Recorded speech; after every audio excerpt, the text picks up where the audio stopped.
সত্যি এটা দেখে তো আমার ভীষণই ভালো লাগলো। এটাই, কিচ্ছু রাখা যাবে না আমার সামনে। ভীষণ আনন্দ পাই মৃত্তিকা মা আমার ছাদে একসঙ্গে বিকেলে বল খেলা। এই ট্রিকটা অবলম্বন করে আমি কিন্তু ভীষণই লাভ পেয়েছি। ভীষণই সুস্বাদু মা এনেছিল গ্রামের বাড়ি। এছাড়াও মজাদার আরো নতুন নতুন অনেক কিছু শেয়ার করবো তোমাদের সঙ্গে। আমার ছোট্ট মৃত্তিকা মাটাকে ঘিরে সারাদিন আমি কি করলাম এদিনে, সেটা কিন্তু আমি অলরেডি এর আগের ব্লগে শেয়ার করেছি। এটা সেকেন্ড পার্টটা, যেখানে আমি দুপুরবেলা দিয়ে কি করেছি, দুপুর থেকে একদম রাত্রি পর্যন্ত, সেটা তোমাদেরকে আজকে শেয়ার করছি। তো হ্যালো বন্ধুরা, আমি কিরণ, আমার নতুন আরেকটি ভিডিও তোমাদের সকলকে স্বাগত জানাই। একদিন আগে মা যখন এসেছিল আমার শ্বশুরবাড়ি, তখনই কাঁঠালগুলো মা দিয়ে গেছে। ভীষণ কিন্তু সুস্বাদু, তাও আবার নিজেদের বাড়ির গাছের কাঁঠাল। আর কিছুক্ষণ পরে কিন্তু বাবু ঘুম থেকে উঠে যাবে, তাই আমি এখানে ওটস দিয়ে একটা স্মুদি রেডি করছি। ওটসটাকে ফুটিয়ে নিয়েছিলাম প্রথমে, আর তারপরে নিয়ে নিয়েছিলাম একটা কলা, সেটা আমি অর্ধেক দেবো, আর নিয়ে নিয়েছিলাম এখানে একটা খেজুর, যেটা অনেকক্ষণ থেকে কিন্তু আমি ভিজিয়ে রেখেছিলাম। আর এই স্মুদিটার সাথে আমি কিন্তু ড্রাই রোস্ট করে রাখা আখরোট বাদামের পাউডারও কিন্তু অ্যাড করি, কিন্তু সেই মুহূর্তে সেই দিনকে সেটা ছিল না, তাই সেটা আমি দিইনি। যেটা ছিল সেই দিয়ে আর কি তৈরি করছিলাম। তো প্রথমে এখানে আমি ওটস দিয়ে দিলাম মিক্সিতে, তারপরে যেটা দিলাম সেটা হচ্ছে ওই ভিজিয়ে রাখা খেজুর। বীজ ছাড়িয়ে খেজুরটা কিন্তু প্রায় সকালেই ভিজিয়ে দিয়েছিলাম, যেটা আমি বিকেলে ওকে দেবো বলে। তো ওই জলটাও দিয়ে দিলাম, আর নিয়ে নিলাম একটু অর্ধেক কলা। খুব মিষ্টি হয়ে যাবে যেহেতু খেজুর ছিল, তাই অর্ধেকই দিয়েছি। তোমাদের যদি ছোট্ট বেবি থেকে থাকে, এটা অবশ্যই ট্রাই করতে পারো। ছোট্ট বাচ্চাদের জন্য এটা খুবই হেলদি খাবার। আর এই ওটসের স্মুদিটা কিন্তু খেতেও কিন্তু সুস্বাদু। আর এই খাবারটা কিন্তু হেলদি প্রসেসে বাচ্চা ওয়েট গেইন করতে কিন্তু অনেক সহায়তা করে। কিন্তু আমি পার্সোনাল মতে বলবো, যে কোনো খাবারই সব বাচ্চাদের কিন্তু সবসময় সমানভাবে সহ্য হয় না, তাই অল্প কিন্তু টেস্ট করিয়ে আগে দেখে নিতে হবে তার সহ্য হচ্ছে কিনা, তারপরে কিন্তু কন্টিনিউ করা উচিত।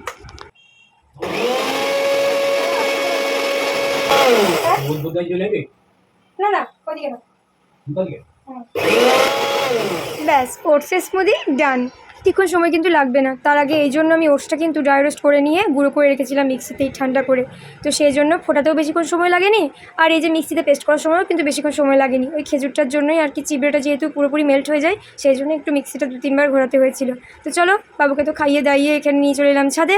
আর ব্যক্তিগতভাবে আমি কিন্তু এটাও মনে করি যে বাচ্চা হেলদি খাবার খেলেই যে হেলদি থাকবে, সুস্থ থাকবে, তা কিন্তু কখনোই নয়। বাচ্চার সঙ্গে অতি অবশ্যই যতক্ষণ সম্ভব হোক সময় দেওয়া উচিত, তাদের সঙ্গে খেলা উচিত।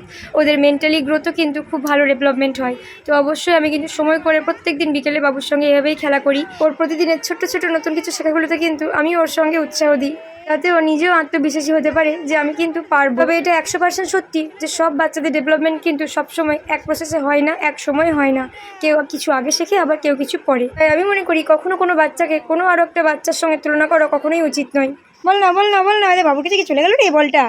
ধর ধর ধর ধর ধর ধর ধর, খেলো খেলো খেলো বলো। এই বল বলছে মৃত্তিকা, আমাকে ধর। হ্যাঁ গো বাবা গো, নিজে লটপট সিংহ বল নিয়ে উঠছে। ওই বাবা, কই দেখি তো, দেখি। ওই ওই মৃত্তিকা তো বল নিয়ে নিয়েছে খেলু করবার জন্য। বাবা না, মুখে দেয় না। ব্যাস, দাদুকে দেখতে পেলে আর কিছু চাই না। সে কি আনন্দ, দাদুর কোলে চেপে একদম দুলতে শুরু করে দিয়েছি। বাটি পুরো ফাঁকা, গিয়ে দেখি একটা বাটিতে একটা কোনো সবজি না। এরকম করে টক টক করে সবজিগুলোকে ফেলেছে মহারানী। ছাদে বাটিতে রাখা হয়েছিল সবজি কাটবার জন্য।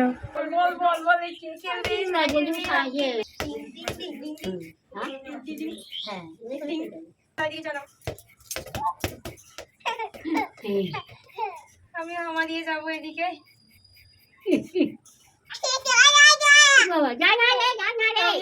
যাবো এদিকে, দেখি তো। দাঁড়াও এখানে, চুপচাপ দাঁড়া। বাবু এদিকে যা, দেখ রে।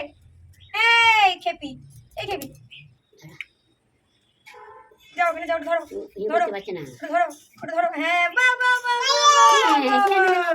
বাবু জিতে গেছে, কি মজা। আরে বাবু, দেখ এখানে কি করছি আমরা, আমি আবুলু খেলা করছি। দেখে নাও।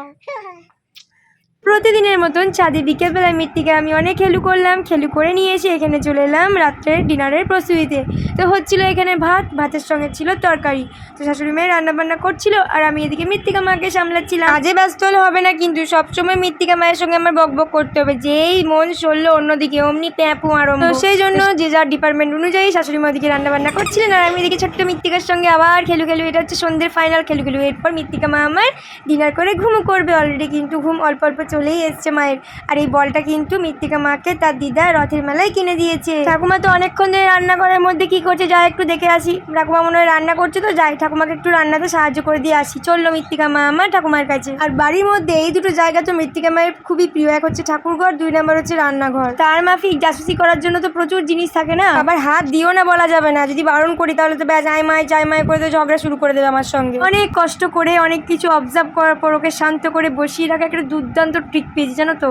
এটা একটু পরে ইউজ করবো, কারণ একটু পরে আমরা খেতে বসবো। আর খেতে বসার সময় আমরা ওকে দিয়ে দিই বাটিতে এরকম করে একটু মুড়ি, আর তার সঙ্গে ছোট্ট স্পিকার বক্সে রাধারানীর গান লাগিয়ে দিই। ব্যাস ও মুড়ি একটা করে খেতে থাকে, ফেলতে থাকে আর গান শুনতে থাকে, ততক্ষণে আমাদের খাওয়াও হয়ে যায়। একদিকে ডিনার করছিলাম, ও এখানে বসে মুড়ি তো খাচ্ছিল ঠিকই, কিন্তু মুড়ি খেতে খেতে ওর চোখ যেন ঘুমে জুড়িয়ে আসছে। এই যে মুড়ি বাটি নিয়ে ওকে বসিয়ে রেখেছি, আগে আমি ডিনারটা করে নিয়ে তারপর ওকে ডিনার করাবো, দেন ওকে ঘুম পাড়াতে নিয়ে যাবো। যদি তা না করি ঘুম পাড়াতে তো সময় লাগবে, সেই জন্য আমি আগে ভাগেই ডিনারটা করিয়ে নিয়ে নিজের টুকটাক কাজগুলো সেরে নিই। আর এই দিনের ডিনারে খেয়েছিলাম ভাত, আলু সেদ্ধ আর ছোলার ডাল, আর তাতে সেই গরম ভাতে নিয়েছিলাম সামান্য একটু ঘি। ব্যাস আর কি চাই। রাত্রের ডিনারটা এরকম হালকার মধ্যেই করে ফেলি। আর অন্যান্য দিনের মতো আমি সন্ধ্যাবেলাতে ডিনার আমার কমপ্লিট করে নিই, 7টা থেকে 7:30 খুব জোর। তবে অন্যান্য সময় আমি আলু সেদ্ধ মার ভাতটাই খেয়ে থাকি, কিন্তু সেদিন আমি ছোলার ডালটা দিয়ে ভাতটা খেয়েছিলাম। এত সুন্দর হয়েছিল খেতে ছোলার ডালটা, পুরো তরকার রেসিপি স্টাইলে করা হয়েছিল, ভীষণই সুস্বাদু হয়েছিল। একটু টেস্ট করবার জন্য 1 চামচ তুলে এত সুন্দর লাগছিল খেতে। ভাতে নামাকে আগে আমি ছোলার ডালটা অর্ধেক বাটি সমেত খেয়ে নিয়েছিলাম। আর হ্যাঁ বন্ধুরা, আমার ভিডিও যদি তোমাদের একটু ভালো লেগে থাকে তাহলে ফলো এন্ড সাবস্ক্রাইব করে কিন্তু অবশ্যই পাশে থেকো। তোমাদের সামান্য একটু পাশে থাকা আমার ক্ষেত্রে কিন্তু অনেক মূল্যবান।